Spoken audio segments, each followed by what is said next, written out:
Hello friends, स्वागत है आप सभी का ओआर स्टडी पॉइंट में। इस वीडियो में हम डिस्कस करते हैं द हिंदू एडिटोरियल हिंदी में। उसके अलावा जो भी इंपॉर्टेंट करंट अफेयर होता है हमारे एग्जाम की दृष्टि से, आईएएस पीसीएस एग्जाम की दृष्टि से, उसके बारे में हम इसमें कवर करते हैं। ये वीडियो रोज सुबह 10 बजे तक अपलोड कर दी जाती है अगर कोई एक्सट्रीम कंडीशन नहीं बनती है तो। और ये वीडियो रोज आती है और इसमें सिर्फ करंट अफेयर कवर नहीं किया जाता, करंट प्लस स्टैटिक दोनों का मिलाकर कवर किया जाता है। यानी अगर कोई न्यूज है तो उसका स्टैटिक पोर्शन जो है उसको भी हम इसमें कवर करते हैं, ताकि अगर एग्जाम में कोई क्वेश्चन है तो छूटने ना पाए। आप देखेंगे कि जो भी पीवाईक्यू है उसको आप अगर सॉल्व करें तो देखेंगे उसमें जो भी न्यूज में रहता है उसी का स्टैटिक पोर्शन आपसे उठाकर पूछ लिया जाता है। उसके अलावा कुछ करंट अफेयर तो डायरेक्ट आते हैं, तो वो सारी चीजें आपकी कवर हो जाएंगी यहाँ पे एक ही वीडियो में। इसके पीडीएफ के लिए आप टेलीग्राम ग्रुप से जुड़ सकते हैं, उसका नाम है ओआर स्टडी पॉइंट। उसकी लिंक भी आपको डिस्क्रिप्शन बॉक्स में अवेलेबल करवा दी जाती है। आइए बिना किसी देरी के शुरू करते हैं आज का डिस्कशन। ये एक न्यूज है, अभी ये कहां से निकल के आ रही है, तो ये मणिपुर से निकल के आ रही है। अब इसके बारे में क्या कहा जाए, कुछ कहते ही नहीं बनता। मतलब इतना कैसे कोई गिर सकता है यार, कोई भी इंसान इतना कैसे गिर सकता है। लोग जानवरों को तो बदनाम कर दे कि जानवर हो क्या, ऐसे हो वैसे हो, लेकिन एक्चुअल में जो है ना वो इंसान सबसे खतरनाक प्राणी इस धरती पे। इंसान इतना ज्यादा गिर चुका है, आप उसकी हरकत देख सकते हैं। मतलब दो महिलाओं को नंगा परेड करवा रहे हैं ये यार। अब इसके बारे में क्या कहा जाए, ऐसे लोगों को तो सिर्फ और सिर्फ एक ही चीज कही जा सकती है, सजा मौत। सीधी सी बात है, ऐसे लोग जो भी इसमें शामिल थे उन सबको सजा मौत दी जाए।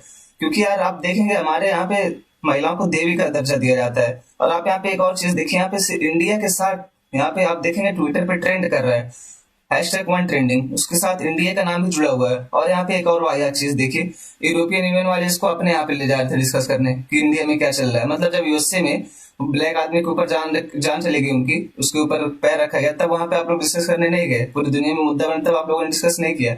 और इंडिया में कुछ भी होता है तो आप डिस्कस करने जाएंगे। हम मानता हूं कि ये चीज गलत हुई है, बहुत गलत हुई है, ऐसा कतई नहीं होना चाहिए, किसी के भी साथ नहीं होना चाहिए। लेकिन ये हमारा मामला, इसको हम देखेंगे, आप जैसे लोग की कोई जरूरत नहीं है यहाँ पे। और यहाँ पे आप ये भी कंडीशन देख सकते हैं कि कुछ महिलाएं हैं नॉर्थ ईस्ट की जिन्होंने आर्मी के ऊपर ऐसे इल्जाम लगाए थे।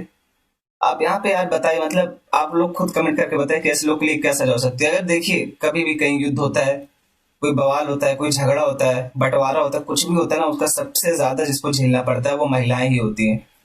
महिलाएं, बच्चे, बुजुर्ग, इन्हीं के ऊपर सबसे ज्यादा इम्पैक्ट पड़ता है। क्यों? क्योंकि ये सामान्यतः कमजोर तबका माना जाता है। इनके पास इतना ज्यादा आजादी नहीं होती, इतना ज्यादा शक्ति नहीं होती कि अपना बचाव कर सकें। और मैं ऐसा नहीं कह रहा कि महिलाओं के ऊपर मैं इल्जाम नहीं लगा रहा कि वो कमजोर होती, लेकिन सामान्यतः ऐसी बात की जा रही है।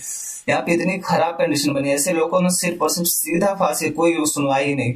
ऐसे करने वालों को तुरंत सीधी की सीधी फांसी देनी चाहिए। मतलब यार महिलाओं के साथ खिलवाड़ करना, आप लोगों ने उनको अपने प्रॉपर्टी समझ रखा है क्या? जब जो मन में है वो करेंगे। इतनी खराब कंडीशन, इसके बारे में क्या बोले यार, पूरा रो कांप गया मेरी सुन के, देख के। मतलब ऐसा लग रहा था क्या हो गया है। ऐसा कतई नहीं होना चाहिए, चाहे किसी के साथ। और अगर आप लोग को मजा आ रहा है ना वीडियो देखे, तो आप ये अपने ऊपर लेकर के देखिए कि अगर आपके घर के साथ हुआ था, भगवान न करे कि आपके घर की किसी महिला के साथ होता, तब आपके ऊपर क्या कंडीशन बनती। चलिए मानता हूँ कि वहां पे टेंशन है, मणिपुर में इशू बना हुआ, तो आप वो अपना अपना मैटर सॉल्व कराइए ना। आप अपने यहाँ का जो लोकल एमएलए उसको पकड़िए, उससे कहिए कि आपका मुद्दा रखे। तो आप यहाँ पे महिलाओं के साथ क्यों बदतमीजियां कर रहे हो यार? मतलब बस यही दिल कर रहा है पकड़ के एक एक को पीट दो अच्छे से।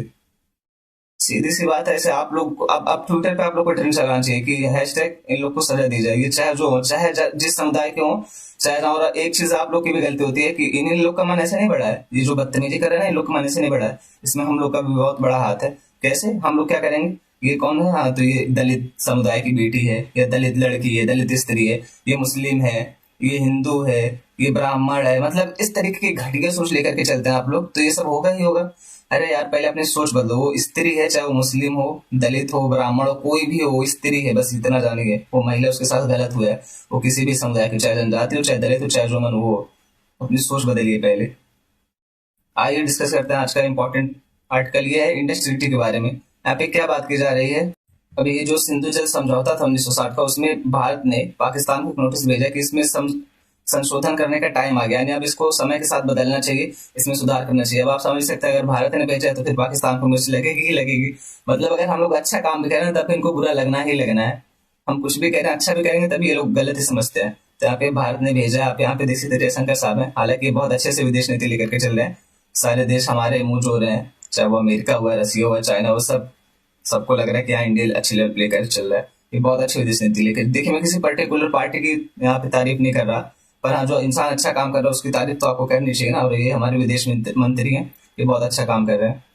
तो अब यहाँ पे हम देखें क्या क्या देखेंगे। एक तो सिंधु जल समझौता देखेंगे, उसके अलावा उसके बारे में क्या क्या प्रावधान, वो सारी चीजें हम यहाँ पे देखेंगे। तो यहाँ पे हम देखते हैं सिंधु जल समझौता 1960 के बारे में। भारत और पाकिस्तान ने 9 वर्षों की बातचीत के बाद कब, तो सितंबर 1960 में IWT यानी कि इंडस वाटर ट्रीटी पर हस्ताक्षर किए थे। और ये हस्ताक्षर करवाने वाला कौन था, मतलब बिचौलिया कौन था, तो वर्ल्ड बैंक था। बिचौलिया आप जिसको अपनी भाषा में दलाल कहते हैं, मतलब हंसने वाली बात है, ऐसा आप लिखेंगे नहीं कि दलाल, या किसी से बोलते टाइम नहीं भूलेंगे आप, वहां पे यही बताएंगे कि मध्यस्थता जिसने की थी, मध्यस्थता करने वाला कौन था, तो वर्ल्ड बैंक था। इस चीज को आप ध्यान रखेंगे। ये संधि सिंधु नदी और उसकी 5 सहायक नदियों के बारे में है। अब कौन कौन सी उसकी 5 सहायक नदियां, तो सतलुज, ब्यास, रावी, झेलम और चिनाब, यानी ये 5 ऐसी नदियां हैं जिनको लेकर के सिंधु, और ये 5 टोटल, यानी टोटल 6 नदियों के बारे में संधि है। और किसके लिए, तो इसका जल वितरण कैसे होगा, इसके ऊपर नियंत्रण किस करेगा, ये सारी चीजें संधि में बताई गई हैं। दोनों पक्षों के बीच संयुक्त तथा सूचना के आदान प्रदान के लिए एक तंत्र निर्धारित करती है। प्रमुख प्रावधान क्या है इस संधि के, तो साझा जल। संधि ने निर्धारित किया कि सिंधु नदी की प्रणाली की 6 नदियों के जल को भारत और पाकिस्तान के बीच कैसे साझा किया जाएगा। यानी इसी जो संधि है, इसी के तहत क्या होता है कि ये जो 6 नदियां हैं, इसका पानी भारत कितना यूज करेगा, किस नदी का, और यहाँ पे पाकिस्तान किस नदी का कितना पानी यूज करेगा। एक चीज आपको बताऊं, अब जो सिंधु नदी है ना, ये हमारे यहाँ से होकर क्यों जाती है इस तरीके से, आप देखेंगे इस तरीके से होते हुए पाकिस्तान जाती है। अगर यही सोच की आप एक पल के लिए सोचिए, मैं ऐसा कुछ कह नहीं रहा, बस आप सोचिए कि अगर यही नदी यहाँ से पाकिस्तान से निकल के इंडिया में आनी थी, तब सोचिए आप क्या कंडीशन बनती। आज तक ना जाने कितना बार ये खून खराबा हुआ था इस नदी के नाते, ना जाने कितना बार, कई बार तो शायद युद्ध भी हो चुका होता, क्योंकि पाकिस्तान वाले ऐसी हरकत करते, पानी आने नहीं देते, जबकि भारत ऐसा कुछ नहीं कर रहा। जब से 1960 से संधि बनी है, तब से हम लोग इसको अच्छे से लेकर के चल रहे हैं। मतलब यहाँ पे एक इसका एग्जाम्पल दिया जाता है कि अगर संधि लेकर के चलना हो तो भारत के तरीके से लेकर चलना चाहिए, जो सिंधु जल समझौता 1960 का। इसी तरीके हम लोग बांग्लादेश के साथ अपनी सीमा साझा जैसे किए थे, तो उसका भी एग्जाम्पल दिया जाता है इंटरनेशनल लेवल पे। तो काम इसी तरीके से करना चाहिए कि कोई हो तो एग्जाम्पल दे। इसके तहत 3 पश्चिमी नदियों, कौन कौन सी, तो सिंधु, चिनाब और झेलम को अप्रतिबंधित जल उपयोग के लिए पाकिस्तान को आवंटित किया गया। यानी जो सिंधु हो गई, उसके अलावा कौन सी हो गई, तो चिनाब हो गई, उसके अलावा कौन सी हो गई, तो झेलम हो गई।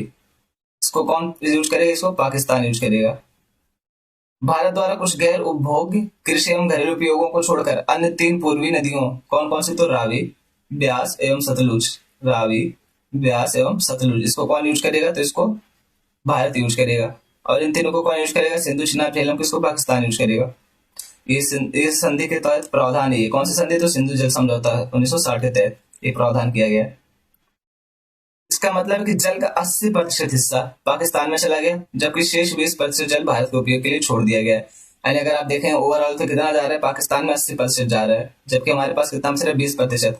और ये 20% जो बच रहा है ना, इस पे भी पाकिस्तान को आपत्ति है। क्यों, क्योंकि हम लोग एक किशन गंगा करके प्रोजेक्ट बना रहे हैं, हाइड्रो इलेक्ट्रिक प्रोजेक्ट, तो उस पर भी पाकिस्तान जाकर के यूएन में चिल्ला रहा है कि इंडिया ऐसे कर रहा है, इससे हमारे ऊपर इम्पैक्ट पड़ेगा, ऐसा है वैसा। मतलब यार 80% पानी तो आपके पास है भाई साहब, 20% हमारे पास। अगर हम उसमें कुछ कर रहे हैं, कुछ इनोवेटिव कर रहे हैं, हाइड्रो इलेक्ट्रिक पावर प्रोजेक्ट लगा रहे हैं, तो आपको दिक्कत हो रही है उसमें भी, तो आप अपने 80% वाले पे लगा लो ना भाई, क्या चिल्ला रहे हो।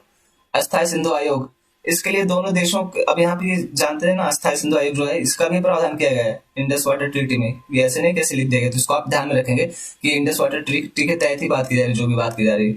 इसके लिए दोनों देशों को, दोनों पक्षों के अस्थायी आयुक्तों द्वारा एक अस्थायी सिंधु आयोग की स्थापना की भी आवश्यकता थी। यानी कहां से, तो दोनों देश पाकिस्तान से एक रहेंगे और एक इंडिया से रहेंगे, ये दोनों मिलकर के अस्थायी सिंधु आयोग की स्थापना करेंगे। यानी यहाँ से एक उच्चायुक्त रहेगा और यहाँ से एक उच्चायुक्त रहेगा। सिंधु जल संधि के अनुसार आयोग वर्ष में कम से कम कितना, तो एक बार नियमित तौर पर यहाँ पे भारत और पाकिस्तान की बैठक होगी। अब यहाँ पे क्या कहा, जो ये आयोग है अस्थायी सिंधु आयोग, उसमें क्या होगा, तो एक साल में, एक वर्ष में मिनिमम एक बैठक होनी चाहिए। हालांकि ऐसा हो नहीं रहा है, एक कहने के लिए प्रावधान था, मतलब अभी तक कई बार ऐसा हो चुका है, काफी साल से यहाँ पे इसकी बैठक ही नहीं हुई। तो मिनिमम एक बार मिलना चाहिए एक वर्ष में, ये प्रावधान किया गया। तो इसको आप याद रखेंगे, मिले चाहे ना, पर प्रावधान तो हमको याद तो रखना ही पड़ेगा। नदियों पर अधिकार, झेलम, चिनाब और सिंधु के पानी पर पाकिस्तान का अधिकार है। IWT के अनुलग्न सी में भारत को कुछ कृषि उपयोग की अनुमति है। यानी अगर इन नदियों में से हम चाहें, अगर किसी का पानी यूज करना चाहते हैं कि हमें इस नदी का जो पानी है वो कृषि के क्षेत्र में यूज करना है, तो हम उसका यूज कर सकते हैं। ये कहाँ पर कहा गया, तो इंडस वाटर ट्रीटी के अनुलग्न सी में कहा गया। जबकि अनुलग्नक डी इसे रन ऑफ द रिवर जल विद्युत परियोजनाओं का निर्माण करने की अनुमति देता है, जिसका अर्थ है कि पानी के भंडारण की आवश्यकता नहीं है। यानी यहाँ पे अनुलग्नक डी जो है इस प्रावधान का, वो क्या कहता है, यानी आप एक तरीके से कह सकते हैं धारा डी जो है इसकी क्या कहती है, वो कहती है रन ऑफ द रिवर जल विद्युत project, run of the river जल विद्युत प्रोजेक्ट आप बना सकते हैं, कौन, भारत बना सकता है इन नदियों पे। तो यही कार्य हम कर रहे थे। कृष्ण गंगा जो है वो run of the river project, हम उसी को बना रहे थे। अब run of the river project से क्या मतलब है? इसका तात्पर्य है कि जो जल पानी बह रहा है, यहाँ पे आप देख सकते हैं कि जो जल प्रवाह है, मान लीजिए यहाँ से नदी से पानी निकल रहा है, इसे बह रहा है, तो हम इस पानी को रोकेंगे नहीं, ये पानी अपना बहता है, इसमें हम कोई बाधा नहीं डालेंगे, लेकिन इस पानी का यूज करेंगे किसके लिए? तो जल विद्युत के उत्पादन के लिए। अब यहीं पे पाकिस्तान चिल्ला रहा है कि पानी रोकेगा, इसी वही मुद्दा है जिसकी वजह से हम लोग उसको नोटिस भेजे और यहाँ तक बात आ गई। और इस संधि के तहत क्या किया, तो विवाद समाधान तंत्र, यानी अगर दोनों देशों के बीच कोई विवाद होता है तो उसको कैसे निपटारा करना, कौन उसकी देखभाल करेगा, तो यहाँ पे वही बात की जा रही है। और आप सभी को पता है कि पाकिस्तान ऐसा देश है कि भाई उसके साथ विवाद होना फिक्स ही फिक्स है। IWT सिंधु जल संधि के अनुच्छेद 9 के तहत 3 चरणों वाला विवाद समाधान तंत्र भी प्रदान करता है, जिसके तहत दोनों पक्षों के प्रश्नों का समाधान अस्थायी आयोग में किया जा सकता है या इन्हें अंतर सरकारी स्तर पर भी उठाया जा सकता है। यानी या तो इसका समाधान जो होगा वो अस्थायी आयोग द्वारा होगा या इंटरनेशनल लेवल पर भी इसका समाधान किया जा सकता है अगर दोनों देश चाहते हैं। ये बात की जा रही है इसमें। जल बंटवारे को लेकर देशों के बीच अनसुलझे प्रश्नों या मतभेदों जैसे तकनीकी मतभेद के मामले में कोई भी पक्ष निर्णय लेने के लिए तटस्थ विशेषज्ञ की नियुक्ति हेतु विश्व बैंक से संपर्क कर सकता है। यानी अगर मान लीजिए कोई टेक्नोलॉजी से जुड़ा मुद्दा आता है, अब दोनों देश को समझ नहीं आ रहा है, किसी एक देश को लगता है कि मेरे साथ ना इंसाफी हो रही है, मुझे समझ नहीं आ रहा है कि क्या करना चाहिए, तो ये क्या कर सकता है, ये वर्ल्ड बैंक के पास जाएगा। क्यों? क्योंकि वर्ल्ड बैंक की मध्यस्थ था, इसी ने यहाँ पे समझौता कराया था। वर्ल्ड बैंक से कहेगा कि ऐसा ऐसा मुद्दा है और आप किसी विशेषज्ञ जो उसको डाल दीजिए यहाँ पे, वो विशेषज्ञ बताया क्या करना है। लेकिन यहाँ पे क्या बात हो रही है कि तटस्थ होना चाहिए विशेषज्ञ, यानी ना तो इंडिया की तरफ से होगा ना पाकिस्तान की तरफ से होगा, कोई थर्ड पर्सन होगा जो दोनों तरफ से न्यूट्रल होगा, किसी को लेकर के नहीं चलेगा, वो जो सही होगा उसके ऊपर फैसले सुनाएगा। अंततः यदि कोई भी पक्ष NA के निर्णय से संतुष्ट नहीं है या संधि की व्याख्या और सीमा विवाद के मामलों को मध्यस्थ न्यायालय में भेजा जा सकता है। यानी अगर मान लीजिए जो तटस्थ विशेषज्ञ यहाँ पे लाए गए हैं, NA लाए गए, न्यूट्रल एक्सपर्ट लाए गए हैं, अगर इनके बात से, इनके फैसले से आप सहमत हैं तो आप कहाँ जा सकते हैं? तो मध्यस्थता न्यायालय में भी आप जा सकते हैं।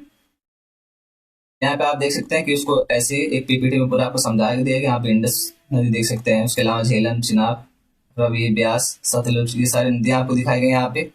उसके अलावा पे आप ये देख सकते हैं कि शॉर्ट फॉर्म में आपको दे दिया गया, जो चीजें मैंने बताई वहीं पे, यहाँ जो चीजें आप तक अभी तक मैंने आपको बताई हैं वही चीजें यहाँ पे शॉर्ट फॉर्म में है। अब यहाँ पे देखते हैं किशन गंगा जल विद्युत परियोजना के बारे में, जिसको लेकर के पाकिस्तान इतना चिल्ला रहा है। ये कहाँ पे? तो भारत के जम्मू और कश्मीर में बांदीपोर से 5 किलोमीटर उत्तर में स्थित है। ये एक रन ऑफ द रिवर परियोजना। रन ऑफ द रिवर परियोजना क्या है मैंने आपको बता दिया, जिसमें एक 37 मीटर लंबा कंक्रीट फेस रॉक फिल बांध शामिल है, जिससे कृष्ण गंगा नदी के पानी को एक सुरंग के माध्यम से झेलम नदी बेसिन में एक बिजली संयंत्र में मोड़ने के लिए डिजाइन किया गया है। इसकी स्थापित क्षमता 330 मेगावाट है। यानी जो कृष्ण गंगा जल विद्युत परियोजना बन रही है, इसका कितना रहेगा? तो 330 मेगावाट इसकी क्षमता है। और यहाँ पे किस नदी के ऊपर बन रहा है? कृष्ण गंगा नदी के ऊपर बन रहा है, इसके इसी के ऊपर इसका नाम रखा गया है। यहाँ पे इसको पाकिस्तान को इससे मुझे लग रही है, पाकिस्तान ने तर्क देते हुए परियोजना पर आपत्ति जताई कि यह कृष्ण गंगा नदी, जिसे पाकिस्तान में नीलम नदी कहा जाता है, कि प्रवाह को प्रभावित करेगा। पाकिस्तान ये कह रहा है कि जो जल विद्युत परियोजना बन रही है इसकी वजह से क्या होगा, तो कृष्ण गंगा नदी जो है उसके जल प्रवाह में दिक्कत होगी। अब यहाँ पे कृष्ण गंगा नदी को पाकिस्तान में क्या कहा जाता है? तो नीलम नदी कहा जाता है, इसको भी आप ध्यान रखेंगे। उसके अलावा अब पहले हमने बता दिया कि run of the river project है। अब run of the river project के हिसाब से है कि पानी जो बह रहा है वो बहेगा, उसमें कोई दिक्कत आएगी नहीं, लेकिन उसके बाद पाकिस्तान चिल्ला रहा है कि नहीं, इसमें जल प्रवाह में दिक्कत होगी। 2013 में द हेग के अस्थायी मध्यस्थता न्यायालय में फैसला सुनाया कि भारत कुछ शर्तों के साथ पूरे पानी को मोड़ सकता है। यानी जो हेग में यहाँ पे इंटरनेशनल कोर्ट स्थित है, उसने क्या सुनाया था? उसने ये बताया था कि भारत चाहे तो ये जो जल विद्युत परियोजना बना रहा है वो बना सकता है, लेकिन कुछ शर्तें हैं बस। यानी पक्ष में, किसके पक्ष में फैसला आया था? तो ये हमारे पक्ष में फैसला आया था। ये आप लोग के बहुत काम की चीज है, आप लोग के बहुत काम की न्यूज है। क्या न्यूज है? तो यहाँ पे जो आप दिन भर मोबाइल या लैपटॉप यूज करते हैं, यानी सोशल मीडिया हो गया या क्लास दिन भर करते हैं, तो उसके लिए न्यूज है। यहाँ पे एक नई बीमारी निकल करके आ रही है, उसका नाम क्या है, बीमारी के लक्षण क्या, वो सारी चीजें यहाँ पे डिस्कस करेंगे। अगर आप लोग भी दिन भर मोबाइल यूज करते हैं तो इसके बारे में जरूर देखें, ध्यान से देखिए इसको।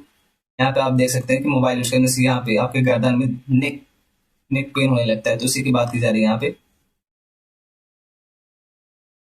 इसका नाम क्या है? तो इसका नाम है टेक्निक सिंड्रोम या न्यू कार्पल टनल सिंड्रोम।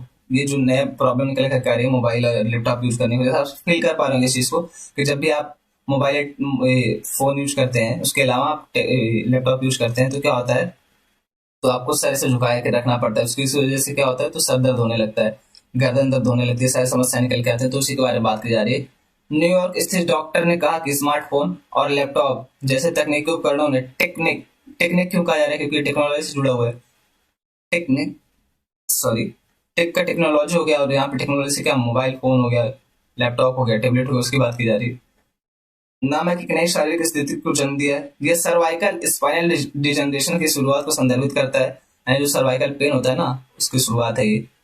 जो मोबाइल उपकरणों और टेक्स्ट को लंबे समय तक देखने के दौरान बार बार आगे सिर के लचीलेपन के तनाव के परिणाम स्वरूप होता है। ये चीज मैंने आपको बताया। इसके लक्षण क्या है? तो गर्दन में दर्द, सिर दर्द, कमर दर्द, ये सारी प्रॉब्लम है। आप यहाँ पे इसको एक पीपीटी में देख सकते हैं कि क्या दिक्कत होती है। नेक पेन, हेडेक, उसके अलावा नेक स्पेसिम, उसके अलावा बैक पेन, ये सारी समस्या निकल करके आती है। इसको एक ही पीपीटी में दे दिएगा ताकि आप वहां से अच्छे से समझ सके। इसको रोकने की बात की जाए तो इसको कैसे रोक सकते हैं? इसको रोकने के लिए जैसे बताया जा रहा है कि आप थोड़े थोड़े देर में उठ जाएं। जैसे मान लीजिए लगातार आप पढ़ रहे हैं, 2 घंटा पढ़ चुके हैं यहाँ पे अपने लैपटॉप से या मोबाइल से, तो क्या करें, आप थोड़ा देर के लिए 10 मिनट 15 मिनट रेस्ट ले लें। उसके अलावा बहुत ज्यादा देर तक ना यूज करें मोबाइल फोन। उसके अलावा रात में सोते समय जैसे आप देखेंगे कि दीवार का सहारा लेकर के आप यूज करते हैं, तो वो यूज ना करें।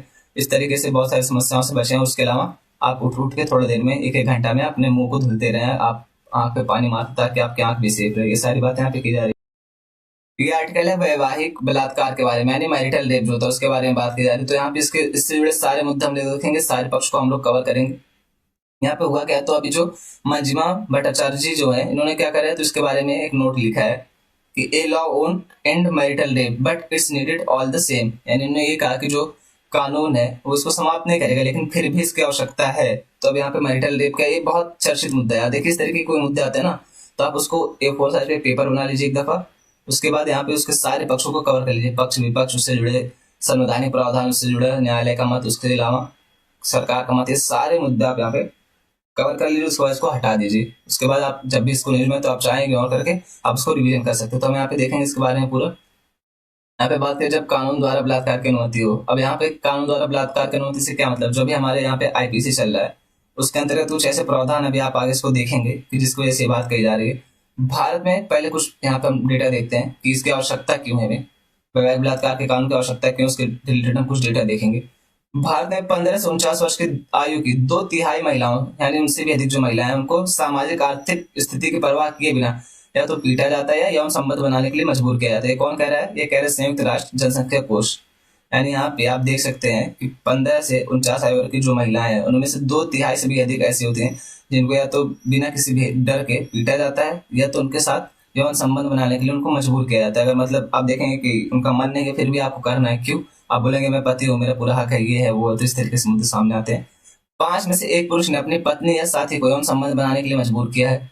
अंतरराष्ट्रीय पुरुष एवं लैंगिक समानता सर्वेक्षण 2011 के अनुसार ये बात की जा रही है।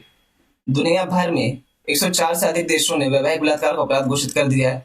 भारत, सऊदी अरेबिया, पाकिस्तान और चीन ने अभी तक इसको अपराध घोषित नहीं किया है। तो आप यहाँ पे चीज देख सकते हैं कि 5 में से प्रत्येक 1 पुरुष ने क्या किया है, जबरदस्ती और संबंध स्थापित किया अपनी पत्नी के साथ। और इस तरीके के जो फैक्ट एंड डेटा है तो इसको आप याद रखें या इसको आप कहीं नोट कर लेंगे, आपके एग्जाम में बहुत काम आने वाले, ये आपको बहुत अच्छा नंबर दिलाएगा। अगर यहाँ पे वैवाहिक बलात्कार और संविधान की बात करें, संविधान से जुड़ा मुद्दा है क्या, देखिए आप यहाँ पे आर्टिकल 21 जो है अनुच्छेद 21 क्या कहता है, तो यहाँ पे ये कहता है कि प्रत्येक व्यक्ति को गरिमापूर्ण जीवन जीने का अधिकार होगा। तो अब गरिमापूर्ण जीवन हुआ कैसे, पहले तो आप ये बताइए। अगर आपके साथ जबरदस्ती कोई कर रहा है, आपका मन नहीं फिर भी आपको वो काम करना पड़ रहा है, तो ये गरिमापूर्ण जीवन कैसे हुआ? आप उनके साथ जबरदस्ती एवं संबंध स्थापित कर रहे हैं, एक तरीके से बलात्कार ही हुआ बिना मर्जी के। अगर करना तो बलात्कार ही हो, फिर अगर उनका बलात्कार किया जा रहा है और उसके लिए कोई कानून नहीं, तो गरिमापूर्ण जीवन कैसे हुआ? न्यायिक व्याख्या ने बात संविधान के अनुच्छेद 21 और जीने के अधिकार को दायरे में कई गुना बढ़ा दिया है। मानवीय गरिमा के साथ जीवन जीने का अधिकार इस अनुच्छेद के दायरे में, ये चीज मैंने आपको बताई दी है।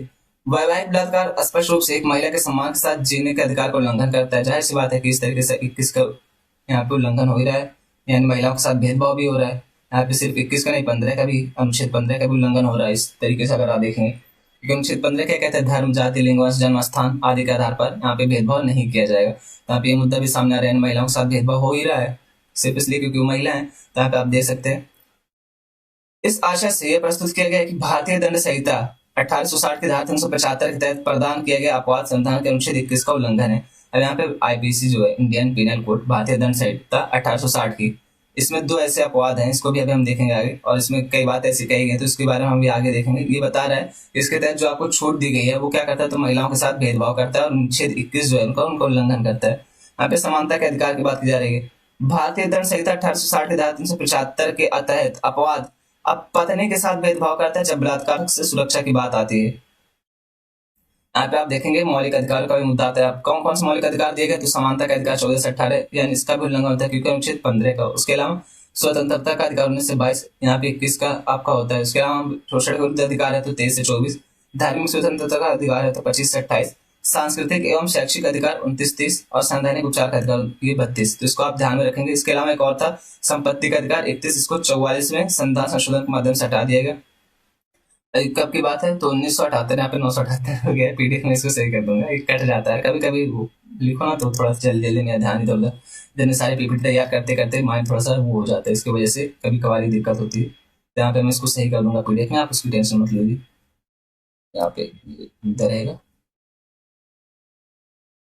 पहले क्या था तो संपत्ति का अधिकार 1931 के तहत ये भी आपका मौलिक अधिकार था, लेकिन 44वें संविधान संशोधन 1978 के द्वारा इसको हटा करके कानूनी अधिकार के रूप में दे दिया गया है।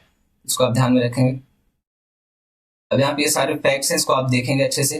क्यों? क्योंकि इसकी आगे सेल में सारे डिस्कस करूंगा तो इसको फिर से वही डिस्कस करना तो कोई मुद्दा। इन सारी चीजें जानते हैं आपको इमेज में या पीपीटी में या पीडीएफ के रूप में इसीलिए दी जाती हैं कि जब आपको रिवाइज करना हो तो आप ये सारे पॉइंट ऐसे आप यहाँ पे एक इमेज ये उठा लीजिए, उसके अलावा एक इमेज ये उठा लीजिए, इस तरीके से आप यहाँ पे देख लेंगे, आपका डिस्कस हो जाएगा।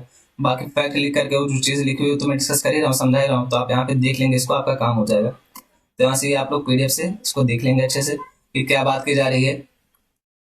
यहाँ पे भी आपको फैक्ट दिया गया, तो आप यहाँ पे देख सकते हैं नेशनल फैमिली हेल्थ सर्वे 5 यानी NFHS 5 के बारे में बात की जा रही है। राष्ट्रीय परिवार स्वास्थ्य सर्वेक्षण के बारे में बात की जा रही है। वहाँ पे क्या बताया जा रहा है, एम्प्लॉयड मैरिड वुमेन कितना तो 26%, 53% वुमेन ऐसी हैं जो अपने हस्बैंड से कम कमाती हैं, 12.5% वुमेन ऐसी हैं जिनके पति ये सोचते हैं कि उसके पति कोई अधिकार मिला है, कोई अपनी पत्नी के साथ जब चाहे तब यौन संबंध स्थापित कर सकता है, फिजिकल हो सकता है। ये 12.5% आंकड़ा है। और 53% महिलाएं ऐसे हैं जो अपने पति बराबर ही काम करती है लेकिन उनको कम पैसा दिया जाता है। यहाँ पे क्या बात की जा रही है कि कितने प्रतिशत ऐसी महिलाएं जिनको सेक्सुअल हरासमेंट झेलना पड़ता है, यानी यौन उत्पीड़न झेलना पड़ता है, तो उसके बारे में बात की जा रही है। फॉर्मर हस्बैंड 13.7% हो गया, यानी कि जो यहाँ पे उसके पति करते हैं। 13.7% हस्बैंड ऐसे हैं जिनकी वजह से महिलाओं को यौन उत्पीड़न झेलना पड़ता है। उसके अलावा यहाँ पे रिश्तेदार हो गया, जान पहचान वाले लोग कितने हैं तो 5.5% ऐसे हैं सॉरी क्या क्या कभी कभी यार जल्दी जल्दी बोलने के चक्कर में क्या निकल जाता है। तो यहाँ पे 5.5% रिश्तेदार ऐसे हैं जो महिलाओं का शोषण करते हैं। उसके अलावा बॉयफ्रेंड कितने हैं तो ये बॉयफ्रेंड की कैटेगरी में जो आते हैं वो 1.6%। जैसे आप देखेंगे बहुत सारे ऐसे केस निकल करके आए जिन्होंने, जैसे श्रद्धा कांड हो गया, इस तरह के बहुत सारे केस निकल करके आए जिन्होंने अपने जीएफ को मार डाला। तो इस तरीके की बात की जा रही है कि यौन शोषण बीएफ लोग भी करते हैं। और अजनबी लोग के साथ यानी 0.2%। आप यहाँ पे एक चीज देखेंगे कि जो रिलेटिव है और हस्बैंड इनको मिला करके 18% से भी ज्यादा हो रहा है। और यहाँ पे स्ट्रेंजर कितना है 0.2%। यानी ये चीज आप नोटिस करिए, जो जानने वाले होते हैं ना सबसे ज्यादा वही खतरनाक होते हैं हमारे लिए भाई साहब। जो जानने वाले सबसे ज्यादा प्रॉब्लम वही करते हैं। Over 90% of those who endure sexual violence did not seek help from anyone। यानी ऐसी महिलाएं जिनके साथ सेक्सुअल हरासमेंट होता है तो ऐसी 90% महिलाएं ऐसी हैं जिनको कोई भी सुरक्षा प्रदान नहीं है। यानी 90% महिलाओं को मतलब कोई हेल्प ही नहीं मिलती उनके साथ सेक्सुअल हरासमेंट हुआ हो। अब यहाँ पे बात की जा रही है कानून के बारे में, यानी पूरे विश्व में कोई कानून है कि नहीं, कौन कौन से देश में कानून है, कैसा कानून, उसके बारे में बात की जा रही। तो आप यहाँ पे ये देख सकते हैं कि जहाँ पे कानून नहीं है तो यहाँ पे ये रेड वाला उसको शो कर रहा है। यहाँ पे लेजिस्लेशन जहाँ पे है ये ब्लू वाला शो कर रहा है जहाँ पे कानून है इसके लिए, और जहाँ पे इन्फॉर्मेशन नहीं है ये हल्का ये सफेद वाला कर रहा है शो। तो यहाँ पे आप देख सकते हैं कि 52 देश ऐसे हैं 179 में से जिनके पास ये कानून है। कितने हैं तो 52 देश ऐसे हैं 179 में से जिनके पास कानून है। उसके अलावा विश्व में मैक्सिमम देश ऐसे जिनके पास कानून ही नहीं है। अब यहाँ पे दिखाया गया महाद्वीपीय वाइज का क्या मतलब, जैसे एशिया हो गया, यूरोप हो गया, उसके हिसाब से दिखाया गया। तो आप यहाँ पे देख सकते हैं central and eastern Europe and central Asia, यानी मध्य और उत्तर यूरोप की बात की जा रही है और मध्य एशिया की बात की जा रही है। तो आप यहाँ पे देख सकते हैं कितना कम कानून बनाया गया। यहाँ पे कानून बहुत कम है। उसके अलावा आप देखें कि 25-30 के आसपास यहाँ पे कानून है। 25 से 30% लोग देश ऐसे हैं जिनके पास कानून है, उसके अलावा कानून नहीं है। उसके अलावा डेवलप्ड रीजन जो है यहाँ पे थोड़ा ज्यादा कानून, लगभग 55-60% के आसपास कानून बनाए गए हैं। East Asia and the Pacific यहाँ पे आप देख सकते हैं कितना कम कानून है। Latin America and the Caribbean यहाँ पे भी कम कानून है। और यहाँ पे सबसे बड़ी दिक्कत की बात ये देखिए आप, middle east and north Africa, यहाँ पे तो किसी भी देश ने कानून नहीं बनाया। 100 के 100% कानून नहीं है। कहाँ पे तो मध्य एशिया तथा उत्तर अफ्रीका की बात की जा रही है। आप यहाँ पे ये देखिए, बाकी सारी जगह थोड़ा बहुत है, चाहे वो नाम रख लें 10% हो 20% हो है, लेकिन आप यहाँ पे मध्य एशिया और उत्तर अफ्रीका में देखिए एक भी देश ऐसा नहीं जिसने इसके बारे में कानून बनाया हो। वैवाहिक बलात्कार पर भारतीय कानून क्या कहते हैं? तो आईपीसी की धारा 375 उन कृत्यों को परिभाषित करती है जो एक पुरुष द्वारा बलात्कार का गठन करते हैं। यानी आईपीसी की धारा 375 ये बताती है कि किसको बलात्कार की कैटेगरी में रखा जाएगा, किसको नहीं रखा जाएगा। यहाँ पे इसके 2 अपवाद भी हैं। इसमें पहला अपवाद क्या कि जैसे मेडिकल या चिकित्सा से जुड़ा कोई मामला आता है, अगर उसके लिए आप कुछ ट्राई कर रहे हैं, जैसे आप मान लीजिए कोई गर्भवती महिला है, अब उसके बच्चे को ट्राई करने के उसका बच्चा हो जाए, उसके लिए आपको कोई प्रॉब्लम हो रही है, आप वहाँ पे कोई चीज यूज कर रहे हैं, तो उसके लिए आपको वैवाहिक बलात्कार नहीं माना जाएगा। यानी आप उसको बलात्कार की कैटेगरी में नहीं रख सकते, ना वैवाहिक ना अवैवाहिक, किसी भी तरीके से आप उसको बलात्कार नहीं कह सकते। यानी इसमें चिकित्सा प्रक्रियाओं को छूट दी गई है। दूसरा अपवाद इसमें क्या है? एक पुरुष द्वारा अपनी पत्नी के साथ संभोग, और अगर पत्नी की उम्र 15 वर्ष से कम नहीं है तो बलात्कार नहीं है। यानी इसमें क्या कहेगा आईपीसी की धारा 375, जो इसमें 2 चीजें बताई गई। पहला, अगर यहाँ पे मेडिकल या चिकित्सा के लिए कोई काम किया जा रहा है तो उसको आप बलात्कार की कैटेगरी में नहीं रखेंगे। दूसरा क्या कह रहा है? दूसरा कह रहा है कि अगर आपकी पत्नी है और उसकी उम्र 15 वर्ष से अधिक है, यानी 15 वर्ष से कम नहीं है, तो आप उसके साथ यौन संबंध बनाइए, उसको बलात्कार नहीं माना जाएगा। कौन कहता है? आईपीसी की धारा 375 कहती है। अब यहाँ पे भी भेदभाव निकल करके आ रहा है।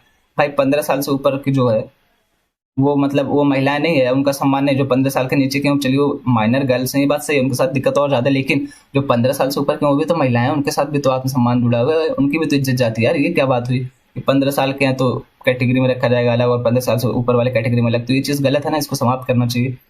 घरेलू हिंसा अधिनियम 2005 लिव इन या विवाह संबंध में किसी भी प्रकार के यौन शोषण द्वारा वैवाहिक बलात्कार का संकेत देता है, केवल नागरिक उपचार प्रदान करता है। यानी यहाँ पे जो आपराधिक दंड है वो नहीं दिया जाता है। इसमें इसके तहत क्या करते हैं? नागरिक उपचार। भारत में वैवाहिक बलात्कार पीड़ितों के लिए उनके अपराधी के खिलाफ आपराधिक कार्रवाई शुरू करने का कोई रास्ता नहीं है। यानी इंडिया में अभी तक कोई ऐसा कानून नहीं है कि अगर आप मैरिटल रेप में सजा दोषी पाए जाए तो आपको सजा दी जाए, उसके लिए कोई कानून बनाया नहीं गया अभी तक। तो हमें यहाँ पे कानून की आवश्यकता, वही बात यहाँ पे की जा रही है, वही सारी चीजें डिस्कस की गई हैं। अब यहाँ पे बात की जा रही है भारत में वैवाहिक बलात्कार कानून का इतिहास क्या रहा है, इस पे न्यायालय का क्या मत रहा है, उसके अलावा संसद, उसके अलावा सरकार हो गई, उसके अलावा यहाँ पे कोई कमेटी बनी थी तो उन सब ने क्या बताया था उसके बारे में यहाँ पे देखेंगे। जैसे सुप्रीम कोर्ट ने क्या कहा? सुप्रीम कोर्ट ने ये कहा कि जो मेडिकल ऑफ टर्मिनेशन है,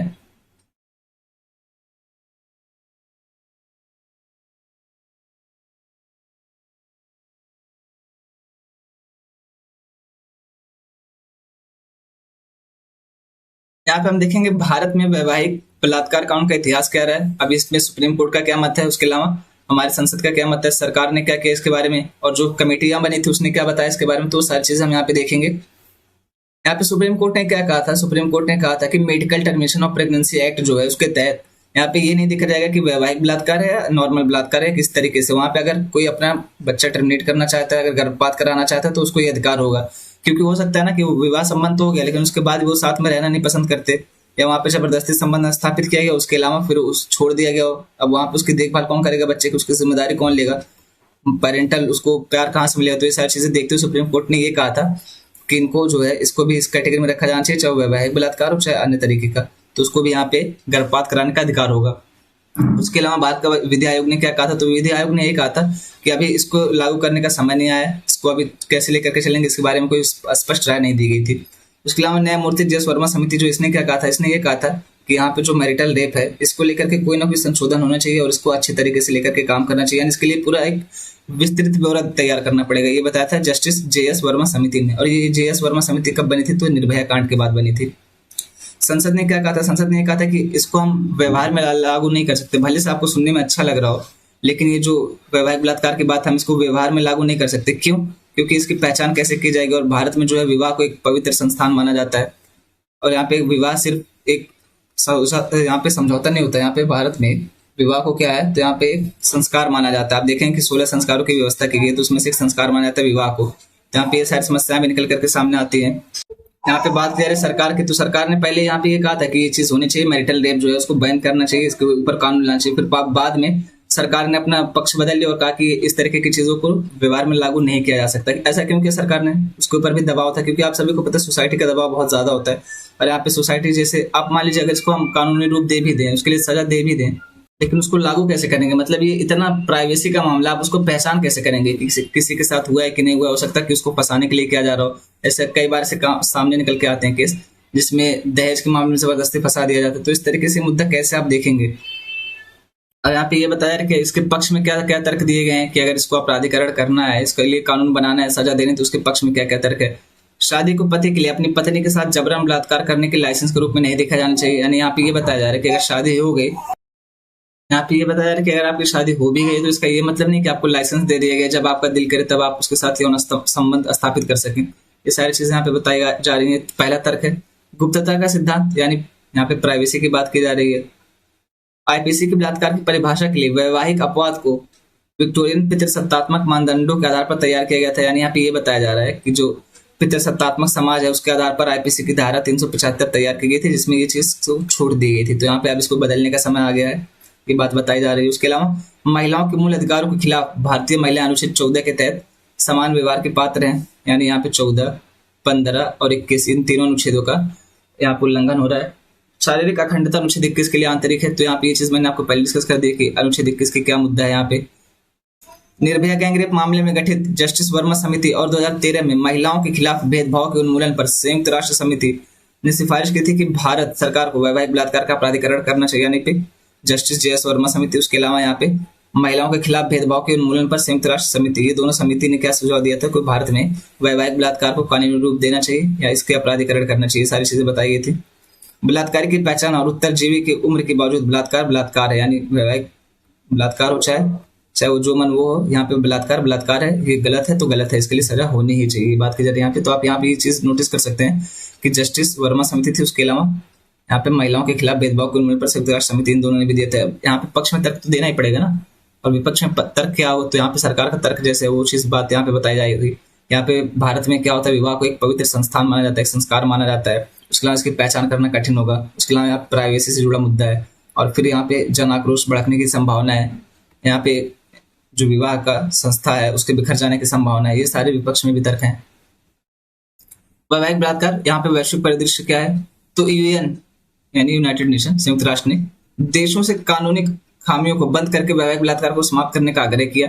ये कहते हुए कि घर महिलाओं के लिए सबसे खतरनाक जगहों में से एक है। यानी यूएन कह रहा है कि जो घर है ना वो महिलाओं के लिए सबसे खतरनाक जगहों में से एक है। भले सबको लगता है कि घर पे महिलाएं सेफ रहती हैं, जॉब करने मत जाओ, नाइट शिफ्ट में मत जाओ, घर पे रहो, सेफ हो।